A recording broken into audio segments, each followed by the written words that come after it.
So in this video, I will share a bit how to practice with this cycle of the bardos, of the in-between states.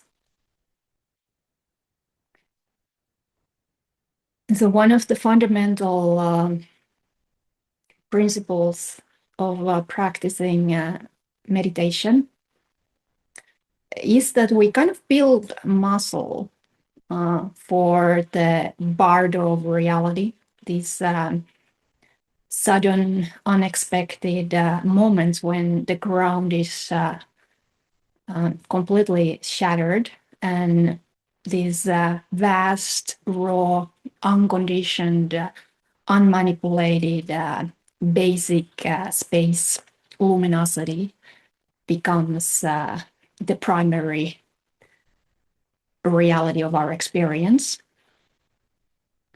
So practicing meditation is kind of building resilience for this, because we are learning to sit in the openness. We are learning to be comfortable with the unknowability. And we are learning to remain there in that container of meditation, even if we are experiencing restlessness or irritation or distraction, discomfort. So all of this is great, because somehow we need to break this habit of mind, which is distraction, which is avoidance. And meditation is a great way of doing that, like natural meditation, simply being directly with our sense experience, with our thought experience, without doing anything about it, without attempting to fix it or manipulate it. So practicing in this way is increasing the capacity of consciousness, awareness in our experience. Or we could say that it's increasing the capacity of conscious awareness, because awareness is always there. Awareness is the self-illuminating quality of our sense experience, but oftentimes it goes unnoticed, unattended, unrecognized in this conventional way of living. So in meditation, we consciously participate, we consciously attend to this inherently awake, open, boundless presence, this reality. And when we enter then to the part of dreaming, so that can be through shadow work, through inquiry, through opening up to the unconsciousness or the liminal space, through dreams, visions, archetypical language or mapping or patterning. So that is also increasing our capacity to can leap fearlessly into the reality, into the bardo of reality when that appears. So this capacity to recognize that everything has this dream-like quality, that everything is in a way projection of our own mind, which we can discover through practices like lucid dreaming or practices like shadow work, where we come to directly recognize that almost everything that we experience in our relational life prior to becoming conscious of these shadow dynamics is basically a projection of our own mind or own soul energy into into others and being in contact and in communion with these aspects of our own psyche that are coming in light in interaction. So that again give us this direct insight and understanding that what appears like external world is actually quite subjective, right? So it's quite co-creative, this experience, how perception is formed. And whenever we are not resting in pure sensation, like pure, unmediated, felt, visceral immersion into the sense fields, whenever it starts to kind of build into an experience that has an emotional quality, even if it's very subtle or more obvious, that starts to exhibit certain patterns of thinking or interpreting reality or ways of perceiving kind of patterns in our life. So now we're already in the bardo of dreaming. We are kind of constructing reality, and that can be a conscious experience that can be done skillfully and with intuition, which is basically breaking this unconscious habitual kind of blind way of being trapped into constructed narratives and interpretations. So Bardo of Dreaming is all about expanding awareness into places in our psyche where it hasn't yet been traveled, the light of awareness, kind of making unconsciousness conscious. And through this process of shadow integration, there is a very powerful insight that can occur, like in regards to the way the mind constructs reality constantly, like as a creative principle. So that will prepare us for the experience of Bardo of reality. It's sometimes called Chönyi Bardo in Tibetan or Dharmata Bardo in Sanskrit, and translated as Bardo of reality. So that is basically the moment when all narratives, all interpretations, all projections, all sense of self, relative self, or any kind of self completely collapse. And oftentimes,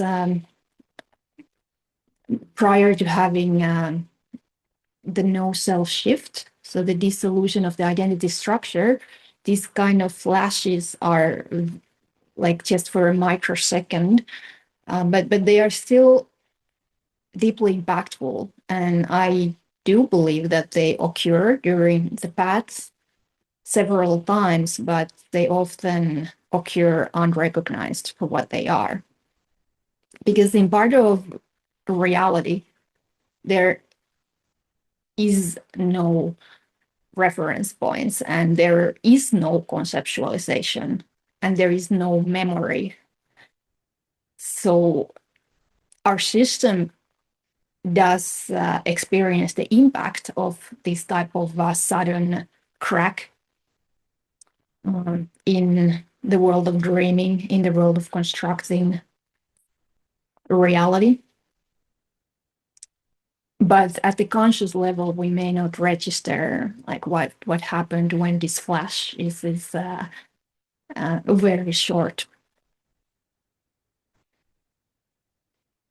But at times it can be a bit more suspended, and that happens when we experience a significant dissolution or death of an aspect of our identity, aspect of our sense of self, maybe a powerful narrative that has been greatly shaping our life and our reality, maybe a belief, maybe a powerful projection in a relationship.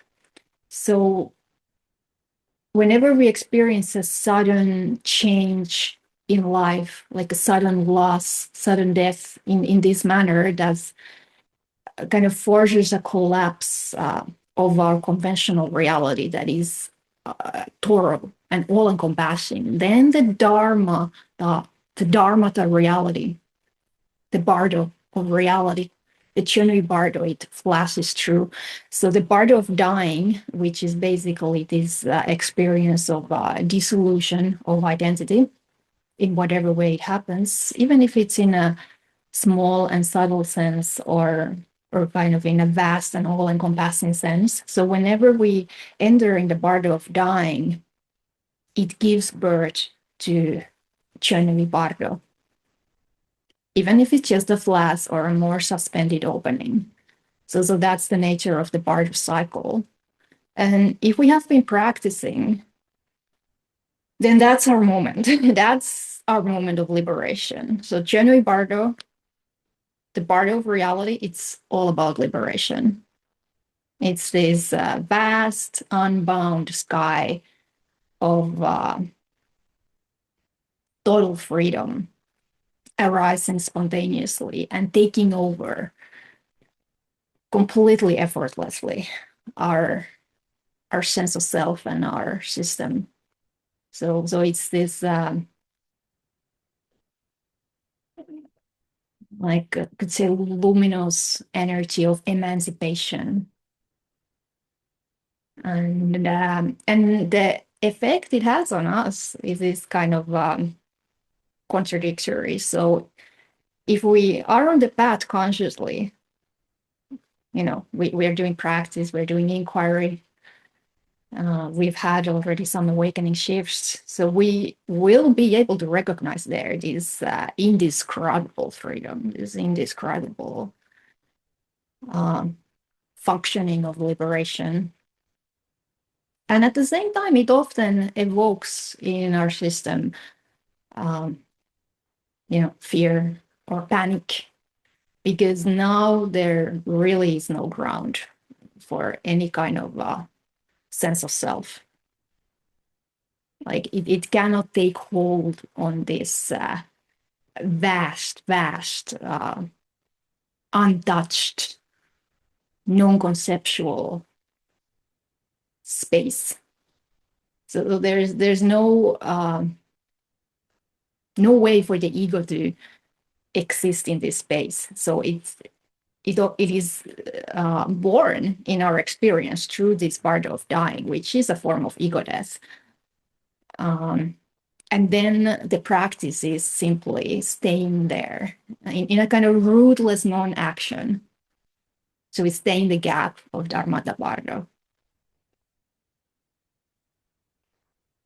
Because there will be very powerful and compulsive drive then to enter immediately into the part of becoming, to kind of reincarnate our conventional reality, to reincarnate the familiar storyline, to reincarnate any kind of storyline at all that could somehow create a sense of safety and buffer this vast, unknowable, raw field,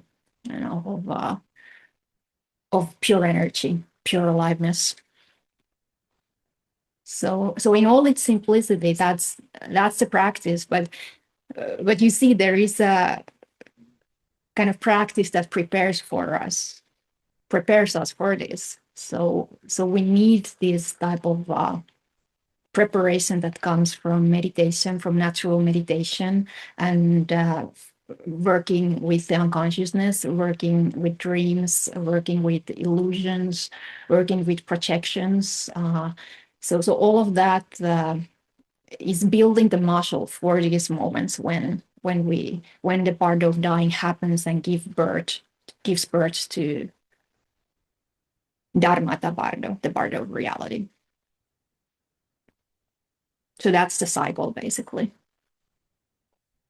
So it's a very powerful shift when we are just able to stay there in this no mind in between.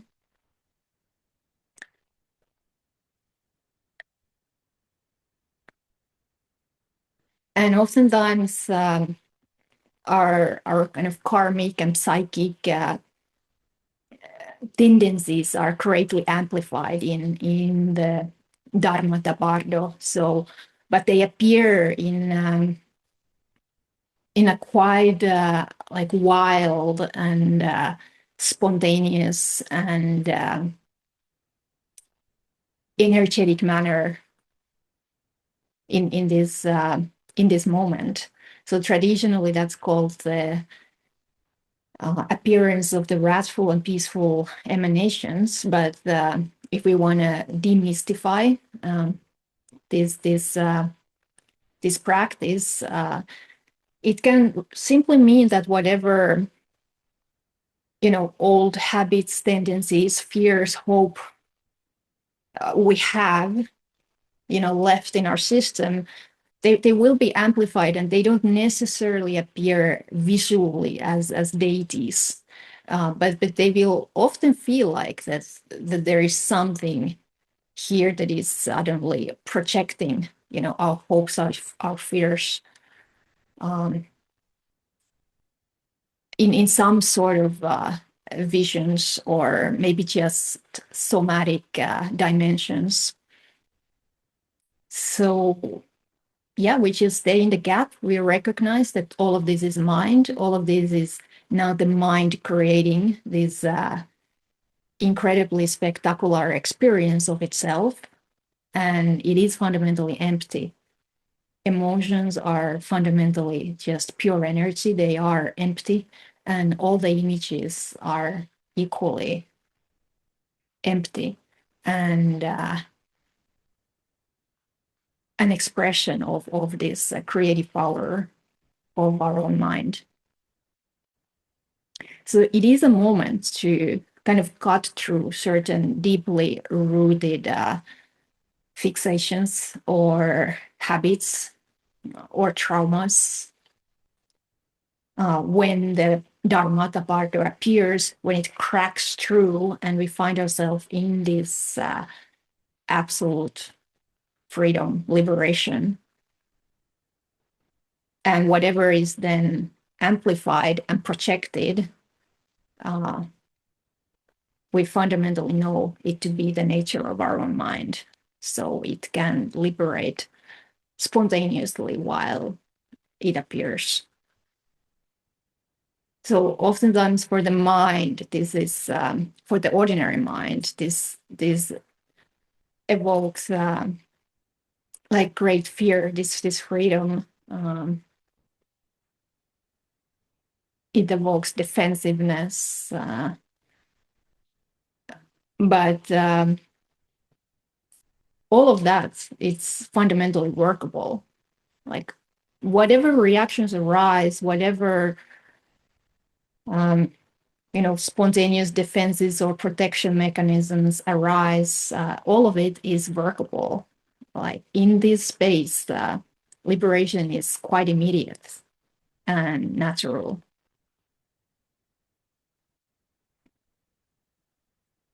And you will feel when this opening then at some point starts to naturally kind of give in to the next part, or the part of becoming. So you want to allow that to happen from this place of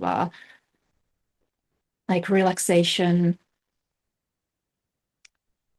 and natural attunement. So we kind of give birth consciously into our human experience. So it's a kind of willing incarnation, but something is going to be fundamentally different in our sense of relative self and in our body mind experience after undergoing this type of cycle of the bardos.